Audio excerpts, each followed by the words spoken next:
പാലക്കാട് മണ്ണാർക്കാട് ആനമൂളിയിൽ പുലിയിറങ്ങി. പ്രദേശവാസിയായ നിസാമിന്റെ വീട്ടുമുറ്റത്ത് പുലി എത്തുന്ന CCTV ദൃശ്യം ലഭിച്ചു.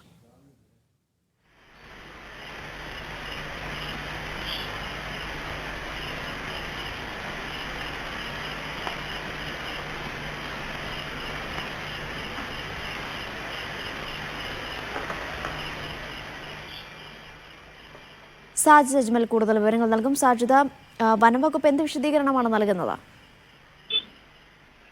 അനീഷ, തത്തേങ്ങനത്താണ് വീണ്ടും പുലിയുടെ ദൃശ്യങ്ങൾ CCTVയിൽ പതിഞ്ഞിരിക്കുന്നത്. കഴിഞ്ഞ ദിവസം, അതായത് ഇന്നലെയും അവിടെ ഈ പുലിയുടെയും കടുവയുടെയും സാന്നിധ്യമുണ്ട് എന്നൊരു ആശങ്ക ഉണ്ടായിരുന്നു. കടുവയെ ആളുകൾ കണ്ടു എന്ന് പറഞ്ഞിരുന്നു.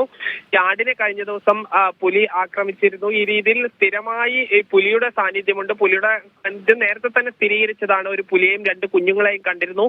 കടുവ കൂടി ഉണ്ട് എന്ന ഒരു ഭീതിയുണ്ട്. ഇപ്പോൾ ഈ നിസാം എന്ന വ്യക്തിയുടെ വീട്ടിലെ CCTVയിലാണ് ഈ പുലിയുടെ ദൃശ്യങ്ങൾ ഉള്ളത്. നമുക്ക് ആ ദൃശ്യങ്ങൾ 2 ഈ നായകൾ ഓടിപ്പോകുന്നതായും കാണാം. ഈ നായയെ പിടികൂടുന്നതിന് വേണ്ടിയാണ് പലപ്പോഴും ഈ പുലി എത്തുന്നത് എന്നൊരു ആശങ്ക കൂടിയുണ്ട്. ഈ തെരുവ് നായ ശല്യം ഉൾപ്പെടെ ഉള്ളത് ഈ പുലികൾ ജനവാസ മേഖലയിലേക്ക് ഇറങ്ങുന്നതിന് കാരണമാകുന്നു എന്ന ഒരു വിമർശനവും പ്രദേശവാസികൾക്കുണ്ട്. അനീഷ.